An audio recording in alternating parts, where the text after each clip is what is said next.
ہمیں کیا کرنے کی ضرورت ہے، ہماری ذمہ داریاں کیا ہیں؟ ہماری ذمہ داری سب سے پہلے تو یہ ہے کہ تحریک پاکستان کیوں شروع ہوئی، وہ کون لوگ تھے، ان کے نظریات کیا تھے، جذبات کیا تھے، آزادی کی حقیقت کیا ہے، اس کی روح کیا ہے، اس کو پہلے ہم سمجھیں اور اپنی نسلوں کو یہ پیغام دے کے جائیں، بتا کے سمجھا کے جائیں۔ اس کے لیے مستقل بنیادوں پہ ہمیں ان کو پڑھنے اور سمجھنے کی ضرورت ہے۔ 2 کتابیں میں آپ کو بتا دیتا ہوں، اور بھی کتابیں ہیں، تو ان کو بازار سے ملتی ہیں، خریدیں اور پڑھیں اور اپنی نسلوں کو بتائیں۔ خالی ان کو بینڈ باجے خرید کے مت دیں، ان کو سمجھائیں کہ بینڈ باجے شہدائے تحریک پاکستان کے ساتھ غداری ہے، ان کا مذاق اڑانا ہے، ان کی روحوں کو تکلیف پہنچانا ہے۔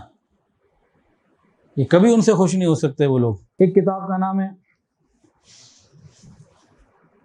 کچھ نظر آ رہا ہے کسی کو؟ میں بتا دوں، آئیے پاکستان کی قدر کریں۔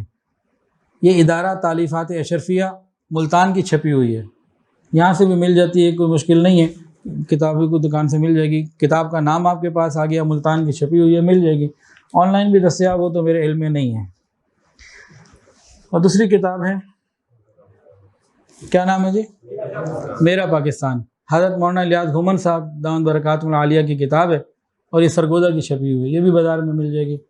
یہ تو واٹس ایپ پہ بھی میں نے ایک دفعہ دیکھا تھا، سرکولیٹ ہو رہی تھی، تو احناف میڈیا سروس ان کا ادارہ ہے، تو وہ بھیجتے رہتے ہیں۔ اس سال بھی شاید بھیجی ہوگی، پچھلے سال تو اگست کے موقع پہ انہوں نے بھیجی تھی، مجھے بھی کہیں سے آ گئی تھی، اب نہیں ہے میرے پاس، ویسے تو ہے، واٹس ایپ پہ نہیں ہے۔ اور بھی کتابیں ہیں، ان کا مطالعہ کریں۔ اور تحریک پاکستان کے حوالے سے ایک چیز میں اور بھی بتا دوں، پہلے بھی بتا چکا ہوں الحمدللہ۔ میرے دادا کا نام تھا شیخ محمد یعقوب رحمۃ اللہ علیہ، ان کے ایک بڑے بھائی تھے شیخ محمد یامین رحمۃ اللہ علیہ، وہ حضرت مفتی محمد حسن امرتسری رحمۃ اللہ علیہ کے قریبی ساتھی تھے۔ اور مفتی محمد حسن رحمۃ اللہ علیہ کون ہیں؟ جامع اشرفیہ کے بانی، حضرت مولانا فضل الرحیم صاحب کے والد۔ تو میرے دادا کے جو بڑے بھائی تھے شیخ محمد یامین رحمۃ اللہ علیہ، گویا کے دادا ہی ہو گئے، وہ تحریک پاکستان کے بڑے سرگرم رکن تھے، اور آل انڈیا مسلم لیگ میں ان کے پاس کوئی ذمہ داری بھی تھی، اور بہت سرگرم رکن تھے۔ جب پاکستان بنا تو آل انڈیا مسلم لیگ کے سیکرٹری تھے، کیا تھے، پاکستان بننے کے بعد تو آل انڈیا نہیں، پاکستان مسلم لیگ تھی، تو سر یہ نون لیگ اور قاف لیگ کا سلسلہ نہیں تھا، تو پاکستان مسلم لیگ تھی، تو اس کے بھی کوئی ذمہ دار تھے۔ اور ان کا جو دفتر تھا وہ لکشمی چوک کے اوپر تھا، طباق کے بالکل سامنے ایک بلڈنگ بنی ہوئی ہے جس کا صرف فرنٹ باقی ہے، پیچھے کچھ نہیں، پیچھے سب ختم ہو گیا، بہت بڑی بلڈنگ کا خالی فرنٹ باقی ہے، اس بلڈنگ کے اندر ان کا دفتر تھا۔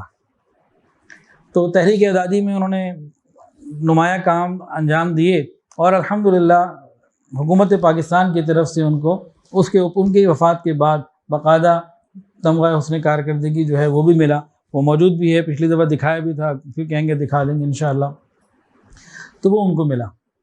اور 1954 میں انہوں نے ریزائن دے دیا تھا، استعفیٰ دے دیا تھا، غیرت مند لوگ تھے وہ۔ استعفیٰ کس بات پہ دیا؟ مسلم لیگ سے استعفیٰ، باقی دینی کام تو کرتے رہے۔ جامع اشرفیہ لاہور کی بنیادوں میں ان کا پورا حصہ شامل ہے۔ کوئی بھی جائے حضرت مولانا فضل الرحیم صاحب سے جا کے پوچھ لے شیخ محمد یامین صاحب کے بارے میں، وہ آپ کو انشاءاللہ بتا دیں گے۔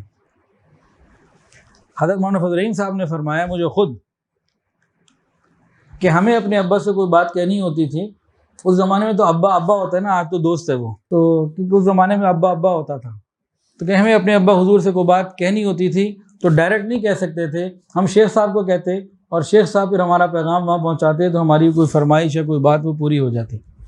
تو اس طریقے سے اس زمانے میں پوزیشن والد کی کچھ اور تھی، آج تو بس کیا حالات ہیں۔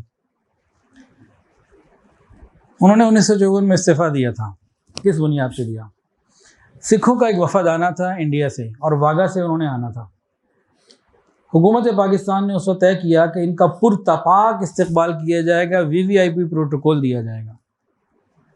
ان کو کہا آپ نے لیڈ کرنا ہے، آپ آگے جائیں۔ انہوں نے کہا وہ آ رہے ہیں، ٹھیک ہے آئیں، پڑوسی مملکت ہے، اچھی بات ہے۔ یہ پرتپاک کا کیا مطلب؟ VVIP پروٹوکول کا کیا مطلب؟ تو یہ بات تو ٹھیک نہیں ہے، وہ آئیں، نارمل رہیں، ہم ان سے معاملات کی بات کریں، وہ جائیں۔ تو اتنا سر پہ کیوں چڑھانا؟ انہوں نے کہا جی آرڈر یہی کرنا پڑے گا۔ پھر انہوں نے کہا کہ بھئی کیا آپ کو نہیں معلوم انہوں نے ابھی چند سال پہلے ہماری بیٹیوں کے ساتھ کیا کتنوں کو ذبح کیا، کتنوں کی عزتیں لوٹی، کیا کچھ انہوں نے نہیں کیا؟ کیا وہ باتیں ختم ہو گئی، بھول گئے اتنی جلدی؟ کیونکہ وہ جو مہاجرین وہاں سے آئے تھے نا، ان کی بحالی میں اور ان کے ساتھ کام میں وہ بہت زیادہ انوالو تھے۔ بقرعید کا ہر جانور ہمارے گھر میں ذبح نہیں ہوتا تھا، وہ باولی کیمپ تھا اور کیمپ سے مہاجرین کے وہاں ذبح ہوتے۔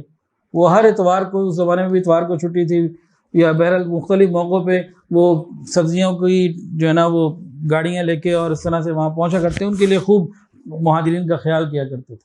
وہ تو دکھ درد سارے انہوں نے دیکھے ہوئے بھی تھے، جھیلے ہوئے بھی تھے۔ کہا وہ سب بھول گئے آپ لوگ؟ میں کہا نہیں، آرڈر یہی ہے کہ ہمیں ان کو باعزت طریقے سے وصول کرنا ہے۔ تو انہوں نے کہا نہیں، میری تو غیرت گوارا نہیں کرتی۔ وہ آئے اپنے آفس میں بیٹھے، استعفیٰ لکھا اور باہر آ گئے۔